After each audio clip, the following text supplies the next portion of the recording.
Certa vez, o Cristo, depois de prever a sua crucificação, fez a seguinte promessa aos apóstolos: Se me amais, guardai os meus mandamentos. E eu rogarei ao Pai, e Ele vos enviará outro Consolador, para que fique eternamente convosco, o Espírito de verdade, a quem o mundo não pode receber, porque não o vê, nem o conhece. Mas vós o conhecereis, porque ficará convosco e estará em vós. E o Consolador, que o Pai enviará em meu nome, vos ensinará todas as coisas, e vos fará lembrar de tudo o que vos tenho dito. Essa promessa do Mestre iria agora ser cumprida. Na camada mais elevada da espiritualidade, já uma gloriosa falange de espíritos estava reunida, dela fazendo parte Joana d'Arc, Sócrates, Platão, João, o Evangelista, Paulo de Tarso Cáritas e Vicente de Paulo. E o Espírito de verdade que iria presidir a reunião, ao adentrar no ambiente, resplandecia como um sol. é o Espírito de verdade. Ouçamos sua mensagem. meus irmãos, aproxima-se o momento sublime de ser levado à terra o Consolador prometido por Cristo. O Consolador, deveis sabê-lo, é a doutrina de Jesus.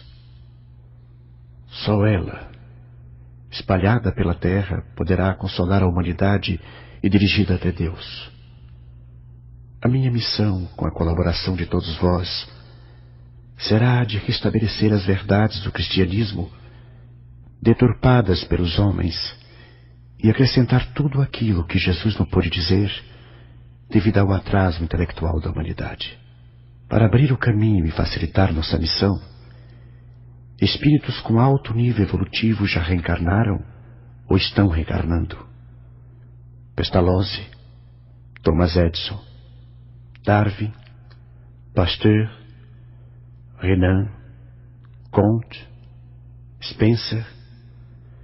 Todas as áreas do conhecimento receberão um novo impulso no século XIX, inclusive a música, com Wagner, Verdi, Gounod, Rossini e Berlioz. Haverá na Terra uma revolução de ideias novas. Então desceremos para implantar a doutrina completa de Jesus. No entanto, meus irmãos, para atingirmos o objetivo, que é preciso, Senhor? que um de vós reencarne. Com qual missão? A de receber a doutrina que transmitiremos através de sensitivos escolhidos. E mais, divulgá-la em livros que hão de espalhar-se como sementes por todo o globo terrestre. Mas eu vos aviso, essa missão será muitas vezes coroada de espinhos. Permite, Senhor, que eu faça o sacrifício. Pois tendes o meu assentimento. Já fostes um apóstolo, e sereis agora o meu na terra. Reencarnareis, e mais tarde, quando soar a hora, havemos de nos reencontrar. Vinde comigo. Jesus nos aguarda. E na França, na cidade de Lyon, no dia 3 de outubro de 1804, nasce o menino Denisard, que mais tarde se tornaria conhecido com o pseudônimo de Allan Kardec. A certidão de nascimento, assinada por 2 testemunhas e pelo presidente do tribunal, esclarece que o parto foi realizado pelo médico Pierre Radamel e que o menino nascera às 7 horas da noite, na rua Salá, 76, residência dos pais. Esclarece ainda o mesmo documento oficial que o nome correto do recém-nascido era Denisard Hippolyte Léon Rivail, e seu pai, o Dr. Jean-Baptiste Antoine Rivail, era ele magistrado, um juiz, e a mãe a senhora Jeanne Diamel. assistido pela falange do Espírito de Verdade, assim que Denisard Hippolyte Léon Rivail completou 6 anos de idade, era o filho único, seus pais o matricularam na escola primária mais próxima. Os cursos elementar e médio duravam 4 anos. O menino, ao concluí-los, pois, em fins de 1814, tinha 10 anos de idade. Alguns de seus parentes haviam se dedicado à advocacia e à magistratura, como seu próprio pai. Mas Denizar mostrava já interesse pelo estudo das ciências e da filosofia.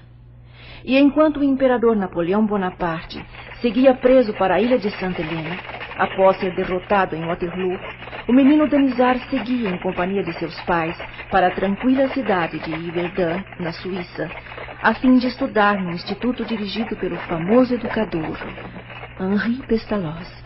Pestalozzi, que fazia parte da falange do Espírito de Verdade, reencarnara em 1746 na Suíça e, com apenas 21 anos de idade, divulgara pela imprensa uma série de artigos sobre a depravação geral dos costumes e o despotismo da nobreza sobre as classes mais humildes. Mas a sua grande preocupação era a educação, principalmente a das crianças pobres, então abandonadas pelos governos aristocratas. E o educador, dotado de comovedora bondade, inicia em 1775 o seu apostolado, recolhendo das ruas 50 crianças órfãs de pai e mãe. Crianças mendigas, cobertas de trapos, sarna e de outros parasitas. E com enorme dificuldade material, mas transbordando amor, o sublime educador deu-lhes teto, alimento e instrução. Ensinou-lhes inclusive o trabalho manual. E tão amado era pelas crianças que elas o chamavam de Pai Pestalozzi. Mas o educador, ao fim de alguns anos, viu-se obrigado a fechar as portas de seu primeiro instituto. Mais tarde, ele confessaria: Vivi durante anos inteiros rodeado por mais de 50 crianças mendigas. Dividi com elas o meu pão. Vivi, por minha vez, como um mendigo, para ensinar os mendigos a viver como homens. Em outra cidade, Pestalozzi repetiu o exemplo, recolhendo nas ruas 150 crianças totalmente desamparadas. Entre os seus princípios pedagógicos, destacava-se o respeito pela individualidade da criança. E proclamava que o relacionamento entre o professor e o aluno devia ser baseado não no medo, mas no amor. Isso o mestre o disse numa época em que se infligia aos alunos castigos corporais. Espírito notável, ele usava a educação, inclusive como meio de reforma social. Considerado um gênio, Pestalozzi foi o fundador da educação popular moderna e o fundador da pedagogia social. Dos seus livros é que mais tarde surgiu a ideia da criação de instituições pré-escolares, parques infantis, jardins da infância, escolas maternais, maternidades e lactários. O Instituto de Pestalozzi funcionou em diversas cidades e instalou-se em Yverdun somente em 1805, tendo as portas abertas para as crianças pobres e ricas. Além de instrução, Pestalozzi transmitia às crianças educação moral, procurando despertar-lhes o sentimento religioso, sem, no entanto, impor dogmas. Entre os seus alunos destacou-se o alemão Carlos Ritter, que se tornou sábio e ficou na história da ciência como precursor da antropogeografia. Quando o menino Denizar Hippolyte Léon Rivaio atravessou os grandes jardins floridos do castelo de Lohengrin, onde funcionava o instituto a fim de ser matriculado como pensionista, Pestalozzi já tinha 58 anos de idade. O desenvolvimento intelectual de Denizar, orientado por Pestalozzi, fazia parte do plano da espiritualidade superior. Pestalozzi admirava-se da facilidade com que o novo aluno assimilava os conhecimentos. E Denizar, ao completar 14 anos de idade, foi incumbido de dar aula aos seus colegas menos adiantados. E alguns anos depois, merecendo de Pestalozzi absoluta confiança, passou a substituí-lo na direção do instituto, quando o velho mestre saía pela Europa a criar, a pedido dos governos, escolas semelhantes à de Yverdun. Bacharel em ciências e letras, sabendo falar e escrever o alemão, o inglês, o espanhol, o italiano e o holandês, Denizar, no portão do castelo, despediu-se de Pestalozzi como quem se despede de um pai. Apertou-lhe a mão, Abraçou-o e, comovido, beijou-o na face. Adeus, meu mestre. Adeus, meu filho. Prometo enviar notícias, pois é desejo meu criar na França um instituto igual ao seu. As crianças francesas certamente hão de agradecer-lhe. Que Deus o ampare na vida que vai iniciar, meu filho. E o jovem pedagogo regressou à França e conseguiu em Lyon a isenção do serviço militar. Com Napoleão Bonaparte prisioneiro na ilha de Santa Helena, a partir de 1815, onde viria a desencarnar em 1821, voltara a monarquia a instalar-se na França. Luís XVIII fora colocado no trono pelos exércitos aliados. Ao regressar Denisard, já o rei Luís XVIII, para agradar o partido do reacionarismo extremo que o alto clero dirigia, havia entregue aos padres a educação popular. E a educação na França, ao invés de receber o influxo renovador das ideias de Pestalozzi, continuou estagnada. Denisard, porém, vivia agora em Paris, então o maior centro cultural do mundo. E com menos de 20 anos de idade, já começava a escrever o seu primeiro livro. Um curso de aritmética para as crianças, segundo Pestalozzi, mas com modificações. O livro, editado em Paris, teve 2 edições no ano de seu lançamento. Nesse mesmo ano de 1824, morre o monarca Luís XVIII e é elevado ao trono da França o seu irmão Carlos X, cujo reinado caracterizou-se desde logo pela incapacidade e violência. O descontentamento era popular, mas Denisard continuava trabalhando pela infância e juventude e editava em Paris seu segundo livro, Plano de uma Escola Graduada, segundo o método de Pestalozzi. Seu grande ideal, porém, era montar um instituto semelhante ao de Verdun. E Denisard, no silêncio de seu quarto, refletia. Um instituto em Paris. Eis o que é necessário. Os educadores, visitando-o, criariam outros iguais. E assim as ideias de Pestalozzi se imporiam mais rapidamente na França. Mas Denisard não tinha capital. Fazia-se necessário um sócio capitalista. E recordou-se de um tio, irmão de sua mãe, o qual concordou com a ideia. E Denisard instalou o Instituto Técnico Rivail, na Rua Sèvres 35, no elegante distrito de Luxemburgo. No ano seguinte, em 1827, Pestalozzi desencarnaria. Denisard tinha agora 3 ocupações. Lecionava, dirigia o instituto e escrevia livros. Em 1828, não tendo ainda 25 anos completos, publicou um Plano para a Melhoria da Educação Pública, no qual propôs a criação de uma escola teórica e prática de pedagogia inexistente em França. E enviou o plano aos membros do parlamento. Denisard, então, já era diretor do Instituto da Academia de Paris. A situação política, no entanto, agravara-se.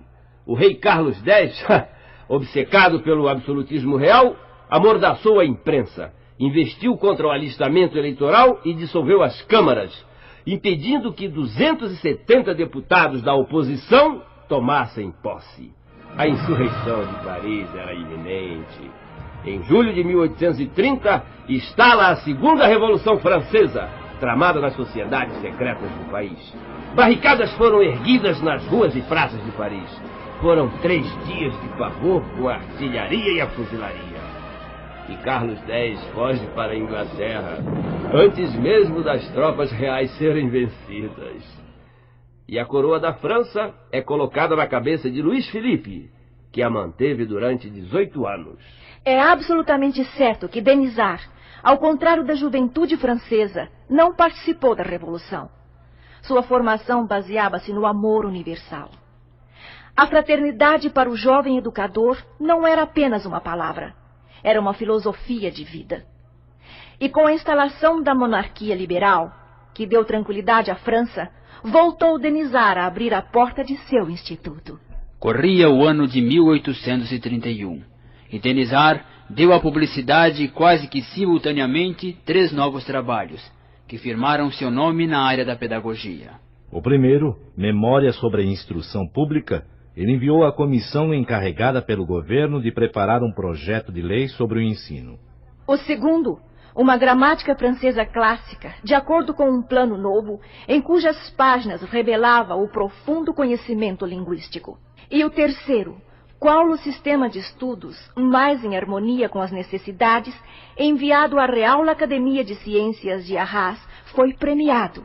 Foi nesse ano de 1831 que Denisard conheceu aquela que seria sua companheira.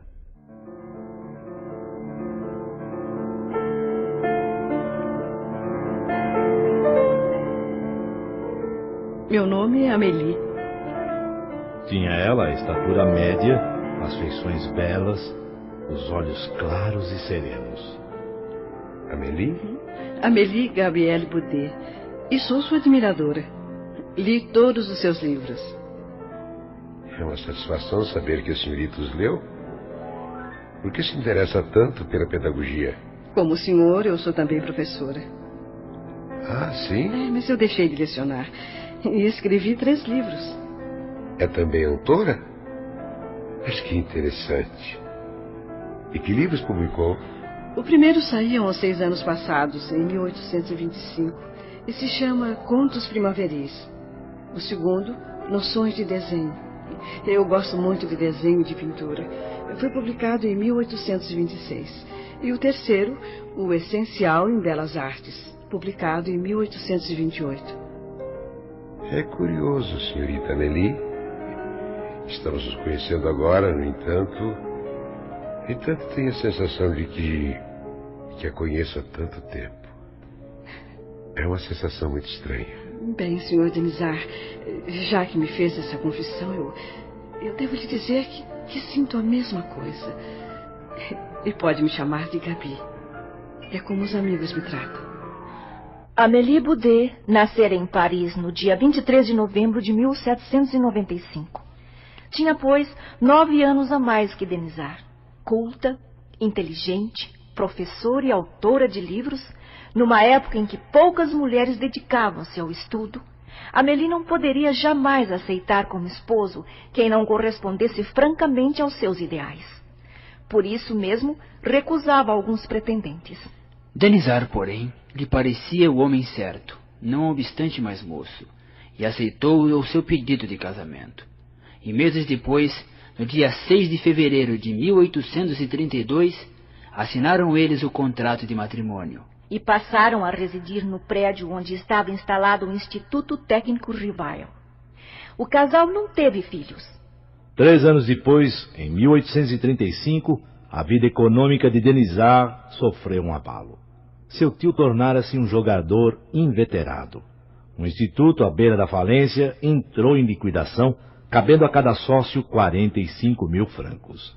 Essa quantia, Denisard e Amélie confiaram a um amigo, um negociante. E um segundo abalo não se fez tardar. O amigo, realizando maus negócios, deixou o casal sem um centavo. 2 abalos em seguida. Dir-se-ia que a espiritualidade experimentava a fibra de ambos.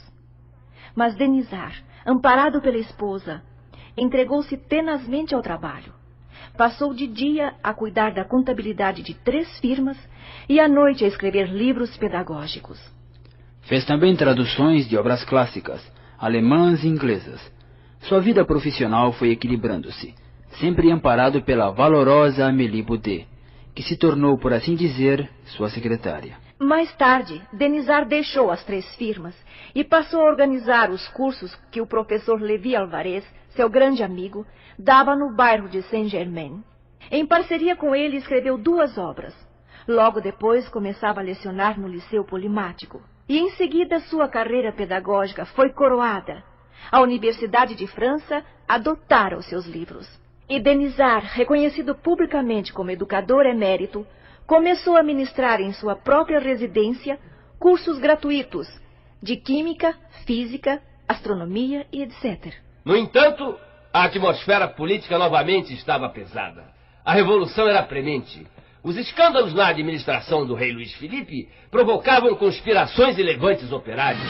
E em fevereiro de 1848, instigado pelos socialistas e republicanos, o povo colocou mais uma vez barricadas nas ruas de Paris. Foram momentos de terror. Luiz Felipe, vendo que até a Guarda Nacional, que devia protegê-lo, também aderiu à revolta, renunciou em favor de seu neto, mas o povo invadiu inclusive a Câmara dos Deputados e a família do rei fugiu para a costa da Normândia. Em março de 1848, foi proclamada a Segunda República Francesa. Mas o país não ficou em paz.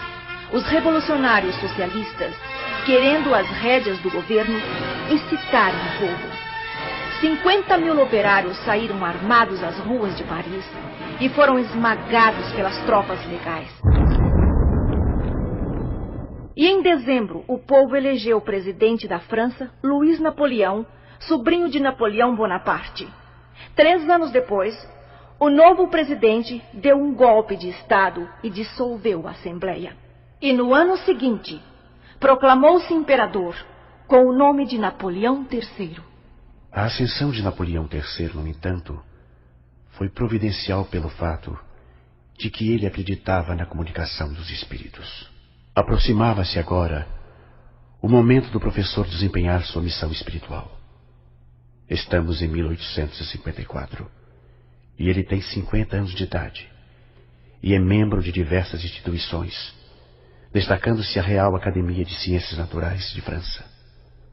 Sua cultura é enciclopédica, pois possuindo uma natural curiosidade científica, lera sem ser médico tratados de fisiologia e anatomia, e inclusive interessara-se pelo magnetismo a partir dos 19 anos de idade.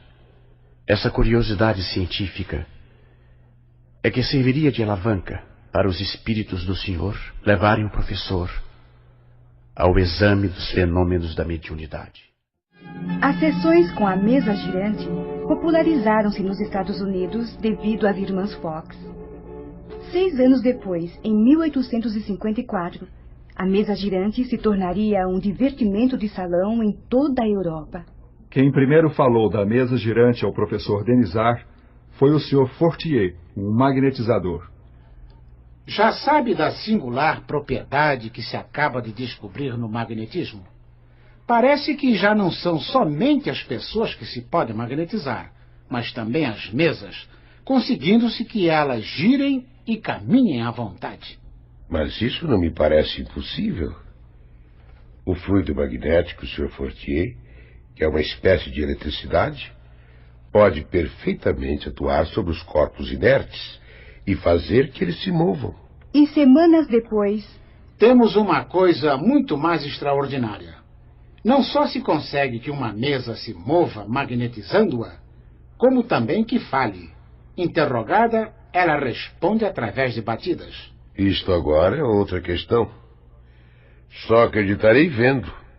E quando me provarem que uma mesa tem cérebro para pensar, nervos para sentir e que possa tornar-se sonâmbula. Até lá, permita que eu não veja no caso mais do que um conto para fazê-lo-nos dormir em pé. Em janeiro de 1855, o professor encontrou-se com um velho conhecido chamado Carlotte. E pela primeira vez ouviu dizer que a mesa era movida pelos espíritos. Mas o Sr. Carlotte falara com muito entusiasmo e o professor acautelou-se. Em maio deste mesmo ano, porém, eis que a falange do espírito de verdade apertou o cerco. O professor Denisard fora levado por Fortier à casa da sonâmbula Sra. Roger, e lá encontraram o Sr. Patier e a Sra. Pleine-Maison, que também lhe disseram que os fenômenos com a mesa eram produzidos pelos espíritos. O professor sabia que o Sr. Patier era possuidor de muita cultura e aceitou o convite para participar das experiências que se faziam na residência da Sra. Pleine-Maison, a Rua Grange Batelier, número 18. Denisard foi na terça-feira seguinte em companhia de Amélie Goudet. Fred é este. Muito elegante. Vejamos o que vai acontecer. Estou emocionada. A emoção, Amélie, dificulta a análise dos fatos. Fique tranquila. Subamos a escada. Ao regressar à sua casa, o professor já não duvidava do fenômeno, mas não admitia ainda fosse produzido pelos espíritos. De qualquer forma, pressentiu no passatempo que faziam daquelas sessões, como que a revelação de uma nova lei, que resolveu estudar a fundo. O cerco da espiritualidade superior fechava-se cada vez mais, e Denisard Hippolyte Léon Rivail já não podia deixar suas pesquisas. Voltou inúmeras vezes à casa da Sra. Clenmaison e ficou conhecendo o Sr. Baudin, que o convidou a assistir às sessões semanais efetuadas em sua casa. Nós moramos na rua Rochechouart. É perto daqui, professor. A rua Rochechouart é continuação da rua Cadet. Uns 15 minutos a pé, professor. Como é seu nome? Caroline Baudin. Tenho 16 anos, professor. E a senhorinha? Julie, somos irmãs. Eu tenho 14 anos, professor. Os espíritos escrevem numa lousa quando eu e Caroline pomos os dedos na borda de uma cesta bem pequenina com um lápis preso em um dos cantos. O professor começou a frequentar as reuniões da família Baudin em agosto de 1855. A escrita com a cesta era feita com a participação das duas meninas a um só tempo, e as respostas, com muita rapidez, eram redigidas no idioma em que a pergunta havia sido formulada. E mais, os espíritos respondiam, inclusive, às perguntas mentais, e cada um deles apresentava uma caligrafia. O professor já não tinha dúvidas. Era uma inteligência estranha quem produzia aqueles fenômenos. Com o método científico empregado pelo professor Denisard, as sessões tomaram um novo rumo. Não mais se faziam perguntas fúteis aos espíritos. O professor levava para cada sessão uma série de perguntas relacionadas à filosofia, à psicologia e à natureza do mundo espiritual, e obtinha sempre respostas com precisão, profundeza e lógica, surpreendendo os assistentes. Mais tarde, ele receberia de milhares de médiuns espalhados por quase todo o globo mensagens com igual teor, provando assim os espíritos a autenticidade de seus ensinos. O espírito de verdade, no entanto, não havia ainda se revelado. No ano seguinte, porém, às 9 horas da noite de 24 de março de 1856, estando o professor a escrever sobre os espíritos e suas manifestações, ouviu, de súbito, pancadas estranhas. O professor morava então na Rua dos Mártires, número 8, segundo andar, um pequeno prédio erguido no fundo de um pátio. O professor levantou-se e examinou ambos os lados da parede, e nada descobriu. Mas toda vez em que tornava a escrever, os ruídos recomeçavam. Às 10 horas, Amélie Boudet regressou à casa e, admirada, disse: Que batidas são essas? Não sei. Há 1 hora que isto dura. As batidas só pararam quando o professor foi dormir. No dia seguinte, na sessão com as meninas Baudin, perguntou: Meu espírito familiar, quem quer que tu sejas, agradeço por teres vindo visitar-me. Consentirás em dizer-me quem és? Para ti, chamar-me-ei a verdade. E todos os meses aqui, durante 1/4 de hora, estarei à tua disposição. Ontem, quando bateste, estando eu a trabalhar, tinhas alguma coisa de particular a dizer-me? O que eu tinha a dizer-te era sobre o trabalho a que te aplicavas. Desagradável-me o que escrevias e quis fazer que o abandonasses. A tua desaprovação era referente ao capítulo que eu escrevia ou ao conjunto do trabalho? Ao capítulo de ontem. Submeto-o ao teu julgamento. Se o releres, reconhecerás tuas faltas e as corrigirás. Eu mesmo não me sentia satisfeito com esse capítulo e o refiz hoje. Está melhor?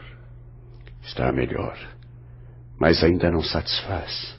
Relê da 3ª, 30ª linha e com um grave erro depararás.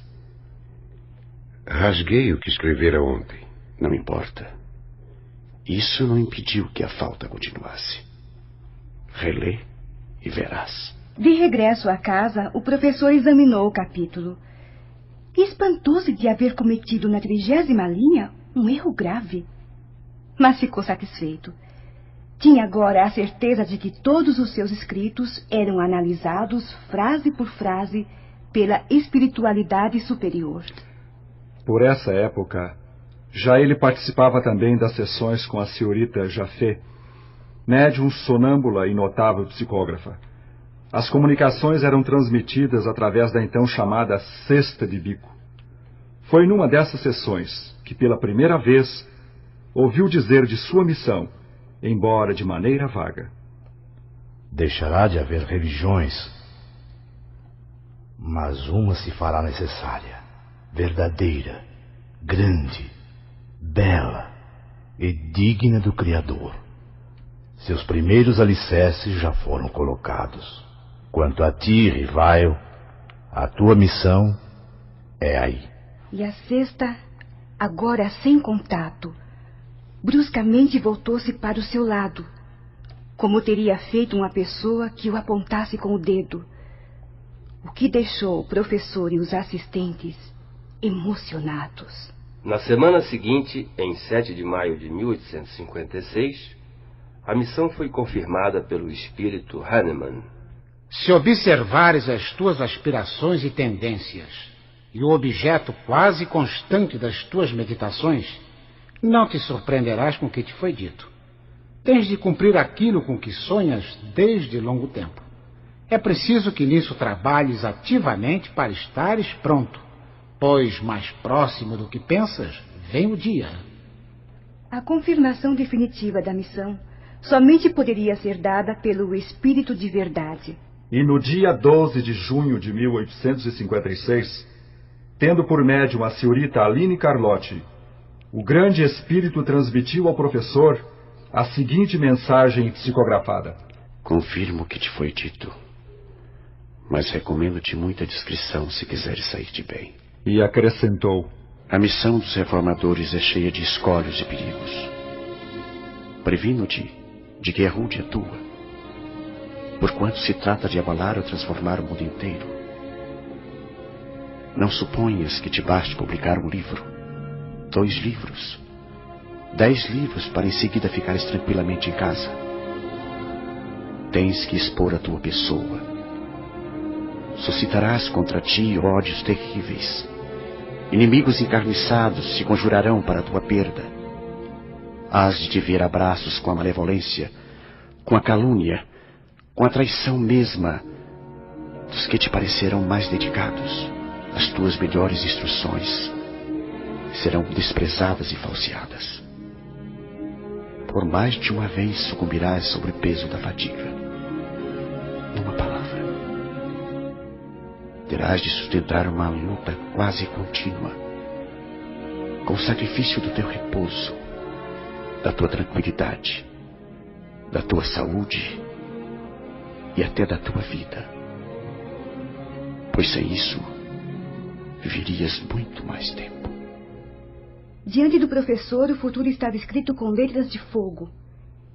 E o Espírito de Verdade ouviu de seus lábios a resposta que já sabia de antemão. Espírito de Verdade, agradeço os teus sábios conselhos. Aceito tudo, sem restrição e sem ideia preconcebida. E profundamente emocionado, quase sem poder conter as lágrimas, cheio de humildade, orou.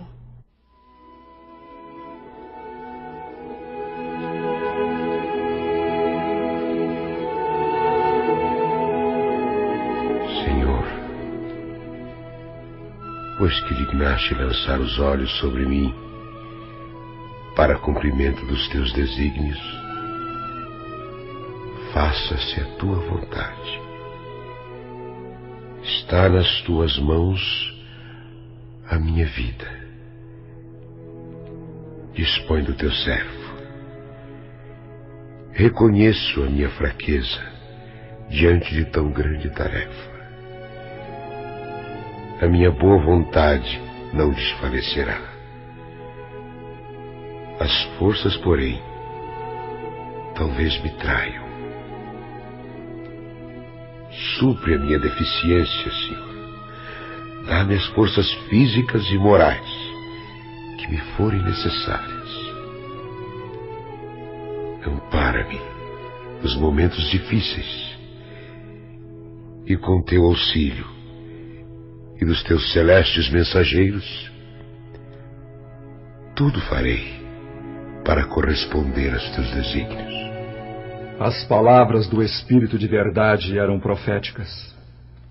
Mais tarde, o missionário experimentaria todas as vicissitudes previstas. Somente em fins de 1856, os originais de O Livro dos Espíritos ficaram concluídos. Faltava apenas a revisão, que foi feita, inclusive, pelos espíritos, os quais se serviram de diversos médiuns. Primeiro, de Caroline Julie Baudin, que paralisaram o trabalho por haverem se casado e deixado Paris. Depois, da senhorita Jaffé. Pronta a obra, restava agora colocar na capa o nome do responsável. E o professor, ao invés de seu nome, assinou Allan Kardec, o nome que tivera em outra existência. E no dia 18 de abril de 1857, foi lançado o Livro dos Espíritos, cumprindo-se assim a promessa de Jesus de enviar o Consolador. Esse livro, revelando e esclarecendo racionalmente o mundo dos espíritos, as leis morais que nos regem, ao mesmo tempo em que oferece esperanças e consolações, inaugurou em nosso planeta a Era do Espírito. Nele se encontram todos os princípios da verdadeira doutrina do Cristo. Mas a missão não estava terminada. O próprio Espírito de Verdade havia dito a Allan Kardec que o trabalho assumiria proporções que ele, então, estava longe de perceber. E meses depois foi lançada, em 1º de janeiro de 1858, a Revista Espírita, que se tornou o complemento indispensável das obras da codificação. E ainda em 1858, no dia 1º de abril, Kardec fundou a Sociedade Parisiense de Estudos Espíritas, que orientaria o movimento espírita não apenas da França, e que teve a notável menina Hermance Diffot como médium principal. Com apenas 14 anos de idade, havia ela psicografado os livros História de Joana d'Arc, História de Luís XI e Vida de Carlos VIII, que Kardec editaria. O trabalho era extenuante, mas o missionário não parava. Ele residia agora na passagem Sainte-Anne, 59. E em setembro de 1860, fez a sua primeira viagem doutrinária. Destino, Lyon. De regresso a Paris, recorda-se da casa onde nascera e que não pudera rever. Havia sido derrubada em 1840 devido à inundação do rio Rhône. O ano seguinte, 1861, assinala 3 fatos históricos. Em 15 de janeiro, lança Kardec o Livro dos Médiuns, que trata do aspecto científico do espiritismo, colocando ao alcance da humanidade os meios de comunicação com os espíritos. E em setembro, o mestre visita com Amélie Boudet 20 cidades, presidindo 50 reuniões em 7 semanas. O terceiro fato teria logo grande repercussão. Kardec remetera ao escritor e livreiro francês Maurice Lachatre, então residente em Barcelona, 300 livros espíritas. O bispo, porém, fez confiscar a encomenda e não a devolveu a Paris. E querendo restaurar a Inquisição na Espanha, ordenou fossem queimados os 300 volumes no local público onde os condenados eram executados. Allan Kardec, então, pela Revista Espírita, que já tinha assinantes em quase todo o mundo, proclamou: Espíritas de todos os países, não esqueçais a data de 9 de outubro de 1861. Será marcada nos anais do Espiritismo. Que ela seja para vós um dia de festa, e não de luto, porque é o penhor de vosso próximo triunfo. E em abril de 1864, é oferecido à humanidade o Evangelho segundo o Espiritismo, que com seu lema "Fora da caridade não há salvação", deixa evidente que a moral pregada pela doutrina espírita é a do Cristo. Nesse livro, Allan Kardec transcreve, no capítulo O Cristo Consolador, uma sublime mensagem trazida pelo Espírito de Verdade, e cujo conteúdo é do próprio Cristo. Veio, como outrora entre os filhos desgarrados de Israel, trazer a verdade e dissipar as trevas. Escutai, o Espiritismo, como outrora a minha palavra, deve lembrar aos incrédulos que acima deles reina a verdade imutável. O Deus bom, o Deus grande que faz germinar as plantas e que levanta as ondas. Eu revelei a doutrina divina.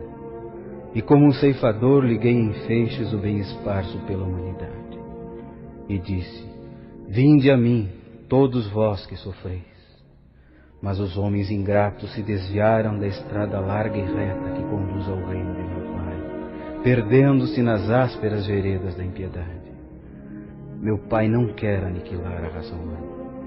Ele quer que, ajudando-vos uns aos outros, mortos e vivos, ou seja, mortos segundo a carne, porque a morte não existe, sejais socorridos. E que não mais a voz dos profetas e dos apóstolos, mas a voz dos que se foram, faça-se ouvir para vos gritar: crede e orai, porque a morte é a ressurreição, e a vida é a prova escolhida, durante a qual vossas virtudes cultivadas devem crescer e desenvolver-se como o cedro. Homens fracos, que vos limitais às trevas de vossa inteligência, não afasteis a tocha que a clemência divina vos coloca nas mãos, para iluminar vossa rota e vos reconduzir, crianças perdidas, ao regaço de meu Pai. Estou demasiadamente tocado de compaixão pelas vossas misérias, por vossa imensa fraqueza, para não estender a mão em socorro aos infelizes extraviados, que vendo o céu, caem nos abismos do erro. Crede, amai, meditai sobre todas as coisas que vos são reveladas. Não mistureis o joio ao trigo, as utopias com as verdades. Espíritas, amai-vos, eis o primeiro mandamento. Instruí-vos, eis o segundo. Todas as verdades se encontram no cristianismo. Os erros que nele se enraizaram são de origem humana. E eis que de além-túmulo, que acreditáveis vazio, vozes vos clamam: irmãos, nada perece, Jesus Cristo é o vencedor do mal. Sede vós os vencedores da impiedade.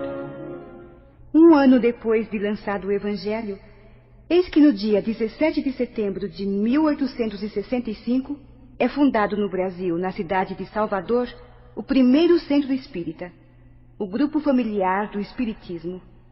E em 1º de agosto de 1865, Allan Kardec lança o 4º livro da codificação, O Céu e o Inferno, baseado em comunicações mediúnicas recebidas no mundo inteiro e com idêntico teor, e que destroem o dogma das penas eternas.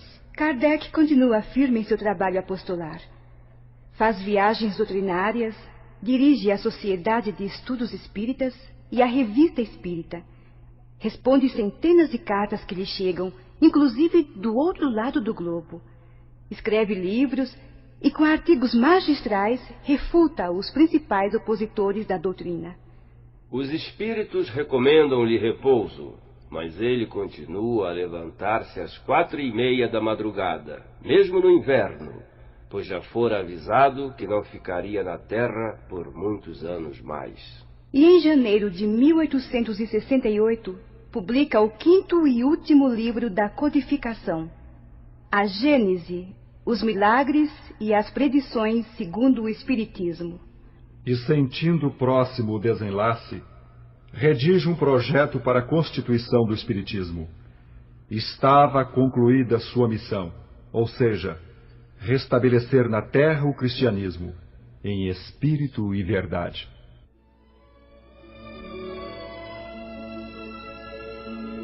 E na manhã de 31 de março de 1869, entre 11 e 12 horas em sua casa, de súbito, Kardec desencarna em consequência da ruptura de organismo. Tinha então 65 anos incompletos. O corpo do codificador foi enterrado no cemitério de Montmartre e depois trasladado para o Père-Lachaise. Morrera o corpo, e seu espírito foi levado pela gloriosa falange do Espírito de verdade às mais resplendentes regiões para rever Jesus. Mas ficaram suas obras de valor eterno, que constituem o maior patrimônio da humanidade.